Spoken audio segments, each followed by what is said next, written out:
بسم اللہ الرحمن الرحیم اللہم صل علی سیدنا محمد وعلی آل سیدنا محمد کما صلیت علی ابراہیم وعلی آل ابراہیم انک حمید مجید اللہم بارک علی سیدنا محمد وعلى آل سيدنا محمد كما باركت على إبراهيم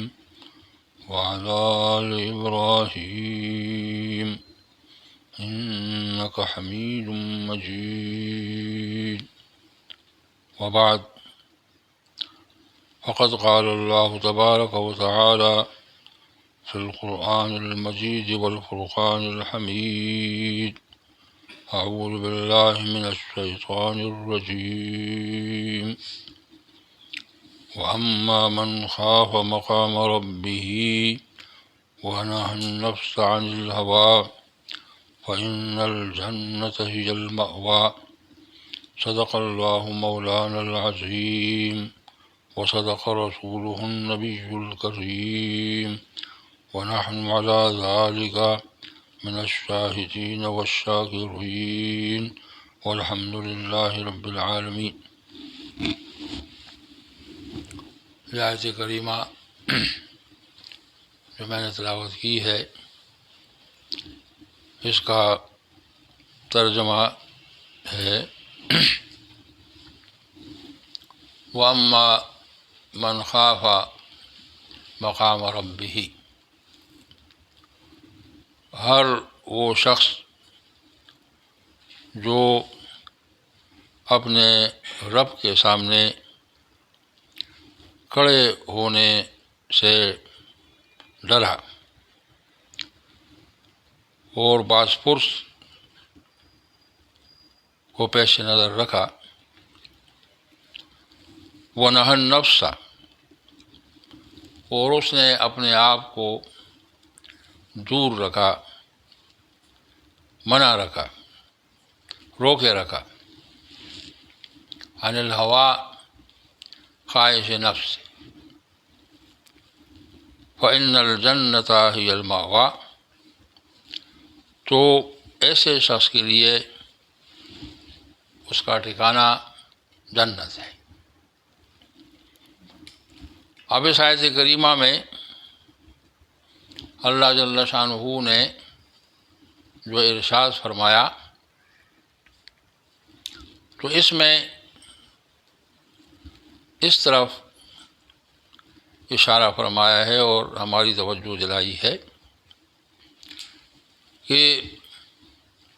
انسان کی جو زندگی ہے تو انسان اپنی زندگی گزارنا چاہتا ہے اپنی مرضی کے مطابق۔ انسان کی فطری خواہش یہ ہوتی ہے کہ انسان اس دنیا میں رہنا چاہتا ہے اور اس کی کوشش یہ ہوتی ہے، خواہش یہ ہوتی ہے کہ اپنی مرضی سے رہے، کوئی اس سے پوچھنے والا نہ ہو۔ جب انسان چھوٹا ہوتا ہے گھر میں، گھر کے بڑے اس سے پوچھتے ہیں تو اس کو بڑی تکلیف ہوتی ہے۔ بچے کو جب آپ جو ہے ماں باپ پوچھتے ہیں اور اس کو روکتے ہیں اور اس کو کہتے ہیں کہ بھئی تم یہ کام کرو، یہ کام نہ کرو، یہ، تو وہ بچہ جو ہے وہ اس کو بڑا عجیب محسوس ہوتا ہے اور وہ اس کو ناپسند کرتا ہے کہ باپ مجھے کیوں روکتا ہے، یا بڑا بھائی جو ہے مجھے کیوں روکتا ہے۔ مجھے اپنی مرضی سے، اگر میں کھیلنا چاہتا ہوں تو مجھے کھیلنے دیا جائے، میں کودنا چاہتا ہوں تو مجھے کودنے دیا جائے، جو چاہوں میں کروں۔ تو یہ جو اپنی مرضی کے مطابق رہنا ہے یہ انسان کی فطرت میں ہے۔ ہر شخص چاہتا ہے کہ وہ اس طرح رہے دنیا میں کہ جس کو ہم کہتے ہیں کہ من کے مطابق جو اس کے من میں آتا ہے وہ چاہتے ہیں کہ بس وہ میں کروں۔ تو اس لیے فرمایا کہ اما من خاف مقام ربہ، کہ ہر وہ شخص جو اپنی زندگی گزارتا ہے لیکن اس طریقے سے گزارتا ہے کہ وہ من مانی کی زندگی نہیں گزارتا، بلکہ اس کو یہ خوف لائق ہوتا ہے، اور وہ ہر وقت اس سوچ کے ساتھ زندگی گزارتا ہے کہ اس نے اپنے رب کے سامنے پیش ہونا ہے۔ یہ جو یہاں کی زندگی ہے تو ظاہر ہے کہ یہ زندگی تو بڑی مختصر سی زندگی ہے۔ دنیا کی جو زندگی ہے یہ بہت مختصر ہے، 60 سال ہے، 70 سال ہے، 80 سال ہے۔ تو جب انسان زندگی کے آخر میں پہنچتا ہے، وہ آنکھیں بند کرتا ہے تو یوں محسوس ہوتا ہے جیسے ایک لمحہ اس نے گزارا ہے۔ بلکہ اس وقت بھی اگر ہم اپنی آنکھیں بند کر کے تھوڑی دیر بیٹھتے ہیں، اپنے ماضی کو دیکھتے ہیں تو ایک لمحہ نظر آتا ہے۔ جو پوری زندگی ہم نے گزاری ہے تو وہ زندگی ہمیں کتنی نظر آتی ہے، پتہ ہی نہیں چلتا۔ ہم کہتے ہیں بھئی 65-66 سال گزر گئے، کیسے گزرے تو کچھ پتہ تو نہیں چلا۔ تو ہر شخص کی جو زندگی ہے جتنی بھی لمبی ہے، 80 ہے، 90 سال ہے، 100 سال ہے، 100 سے اوپر ہے، جتنی بھی ہے، لیکن یہ لمحات پر مشتمل ہے، چند لمحے کی زندگی ہے۔ اب قرآن نے یہ بتایا، اللہ نے یہ بتایا کہ یہ جو زندگی ہے اس کے گزارنے کا ایک طریقہ تو یہ ہے کہ انسان کے من میں جو آئے تو بس وہ کرتا رہے۔ یہ جو من مانی زندگی ہے تو بنیادی طور پر یہ حیوانات کی زندگی ہے، جانوروں کی زندگی ہے۔ جانور جو ہے وہ اس کو کوئی فکر نہیں ہوتی، اس کے سامنے جو چیز آتی ہے وہ کھا لیتا ہے، جیسے چاہتا ہے سو جاتا ہے، جیسے چاہتا ہے پی لیتا ہے، جو بھی کرتا ہے۔ ظاہر ہے کہ اس سے باز پرس نہیں ہے، وہ مکلف نہیں ہے۔ تو مکلف نہ ہونے کی وجہ سے جو جانور کی زندگی ہے وہ تو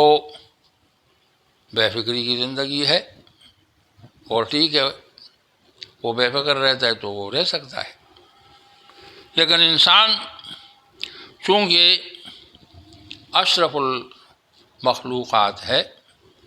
اللہ کے نزدیک انسان کی شرافت ہے اور انسان کی کرامت ہے، اور اللہ نے انسان کے بارے میں فرمایا وَلَقَدْ كَرَّمْنَا بَنِي آدم، کہ ہم نے سیدنا آدم علیہ السلام کی اولاد کو کرامت دی ہے اور شرافت دی۔ یہ جو انسان ہے تو انسان کے مفاد کے لیے اور انسان کے مصالح کے لیے اللہ نے انبیاء کو بھیجا اور اللہ نے کتابوں کو بھیجا۔ یہ تمام انبیاء علیہ السلام تو دنیا میں تشریف لائے، اور تمام کتابیں جو نازل ہوئی ہیں تو ان تمام کتابوں کا موضوع انسان ہے۔ قرآن مجید کا جو بنیادی سبجیکٹ ہے وہ انسان ہے، شروع سے آخر تک جو ڈسکشن ہوئی ہے تو وہ انسان کے حوالے سے ہوئی ہے۔ اور صرف قرآن نہیں ہے بلکہ قرآن سے پہلے جو کتابیں ہیں، توریت ہے اور انجیل ہے اور باقی جتنی آسمانی کتابیں صحائف ہیں، ان تمام کتابوں میں انسان کو پیش نظر رکھا گیا ہے، انسان کے مفاد اور مصالح کو پیش نظر رکھا گیا ہے۔ تو یہاں یہ فرمایا کہ وَأَمَّا مَنْ خَافَ مَقَامَ رَبِّهِ، ہر وہ شخص کہ جو اس طریقے سے جس نے زندگی گزاری کہ اللہ کے سامنے پیش ہونے کا جو ڈر ہے وہ اس کے پیش نظر ہو، اس کے ذہن میں یہ بات رہے کہ میں نے اللہ کے سامنے پیش ہونا ہے، میں عبث نہیں ہوں، میں ایسی بنیاد نہیں ہوں، میں جانور نہیں ہوں، میں انسان ہوں، اور انسان جب انسان ہے تو اس انسان نے اس عالم دنیا سے عالم آخرت میں شفٹ ہونا ہے، اس نے منتقل ہونا ہے، اور اس دنیا میں اس دارالعمل میں جو بھی اس کے اعمال ہیں ان تمام اعمال کے بارے میں اس نے جواب دینا ہے، اس سے باس پرس ہونی ہے، اس نے جواب دینا ہے۔ تو اس لیے فرمایا کہ اما من خاف مقام ربہ، اب اس کے لیے فارمولہ یہ ہے کہ جب انسان اس تصور کے ساتھ زندگی گزارتا ہے اللہ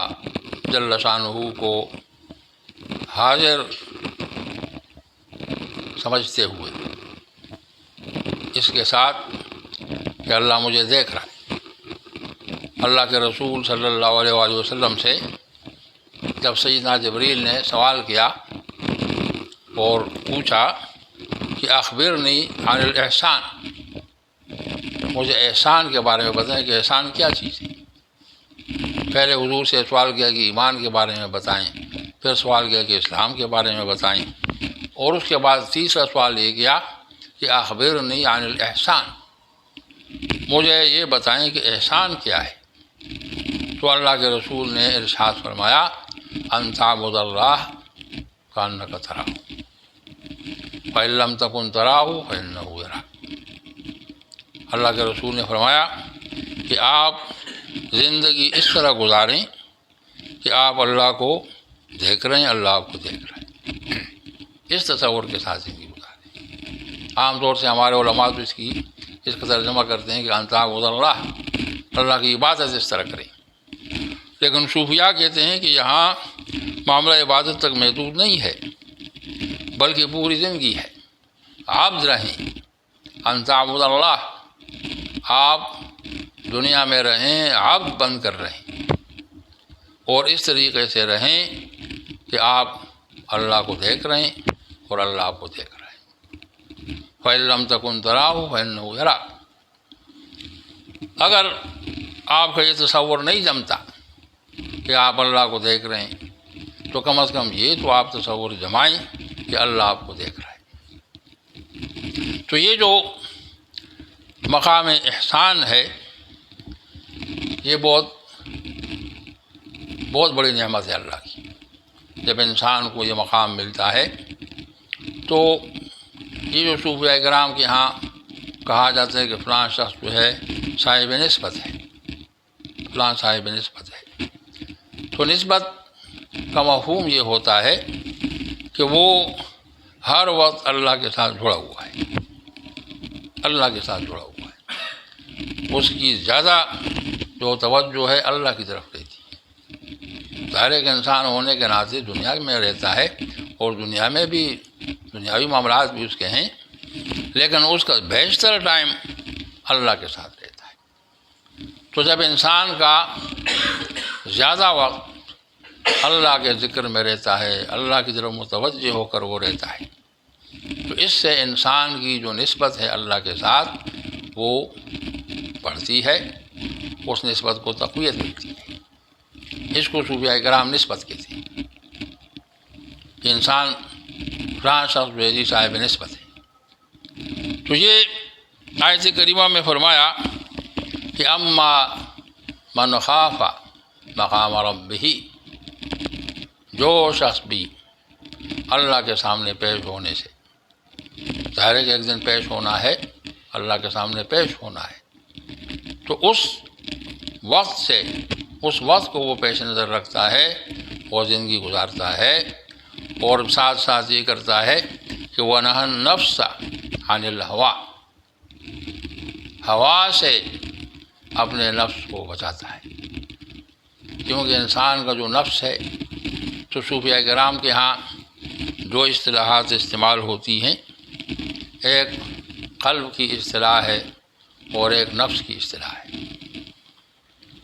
یہ جو قلب کی اصطلاح ہے اور نفس کی اصطلاح ہے، تو اس میں فرق یہ ہے کہ انسان کے روحانی وجود میں یہ دو اعضاء ہیں. جس طرح انسان کا جسمانی وجود ہے اور جسمانی وجود میں اعضاء ہیں کہ انسان کا دل ہے، انسان کے گردے ہیں، انسان کا جگر ہے، اعضائے رئیس جو کہلاتے ہیں، تو اسی طرح روحانی وجود جو انسان کا ہے تو اس کے اندر بھی اعضاء ہیں. ان اعضاء کو اصطلاح میں لطائف کہتے ہیں. لطیفہ قلب ہے، اور لطیفہ روح ہے، اور لطیفہ نفس ہے، اور لطیفہ سر ہے، اور لطیفہ خفی ہے، اور اخفا ہے، اور غیر مختلف لطائف. تو اب یہ جو لطیفہ قلب ہے تو لطیفہ قلب کی خاصیت یہ ہے کہ جب انسان کا قلب قوی ہوتا ہے تو قلب انسان کو راغب کرتا ہے اعمال صالحہ کی طرف. قلب جو ہے اس کا فنکشن یہ ہے کہ یہ انسان کو ہمیشہ مشورہ دیتا ہے اور انسان کو ترغیب دیتا ہے، اعمال صالحہ کی طرف ترغیب دیتا ہے. نفس کا کام یہ ہے کہ یہ شر کی طرف ترغیب دیتا ہے. نفس جب انسان کا مضبوط ہوتا ہے یہ دونوں کی آپس میں کشمکش رہتی ہے. قلب اور نفس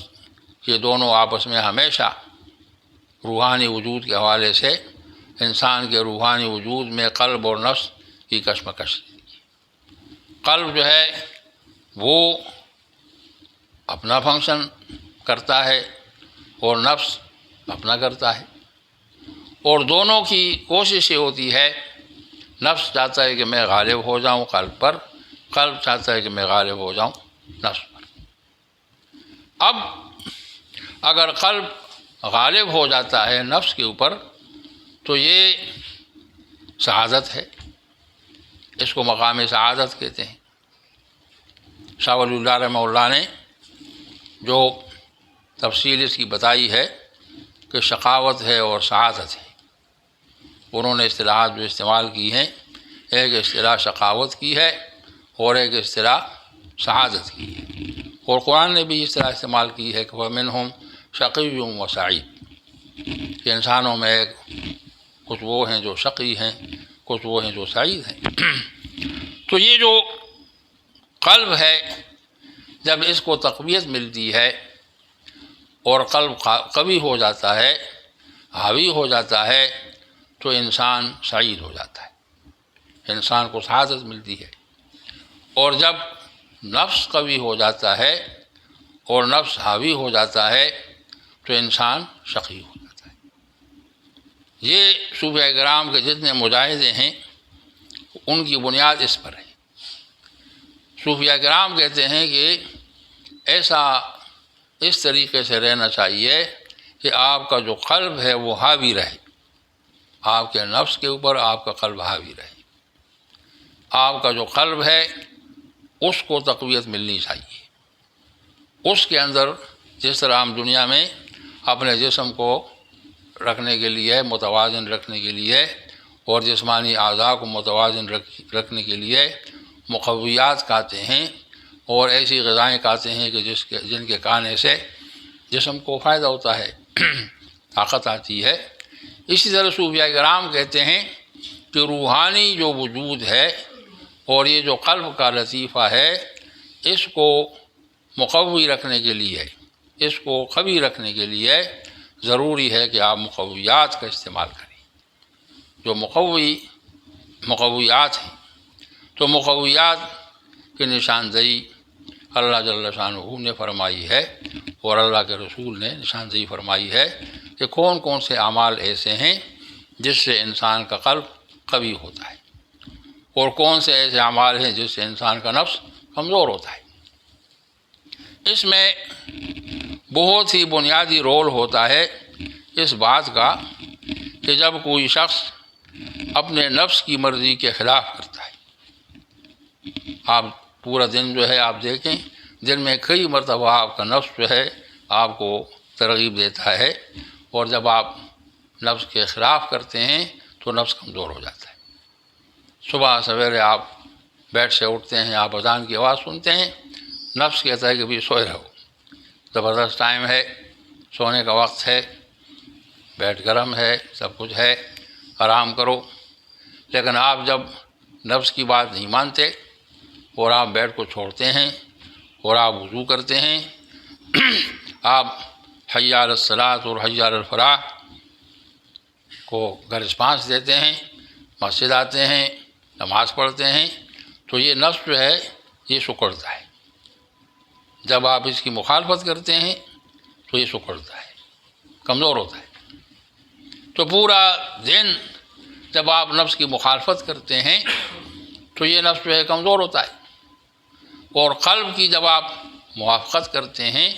اور قلب کی بات مانتے ہیں تو قلب کے اندر قوت آتی ہے۔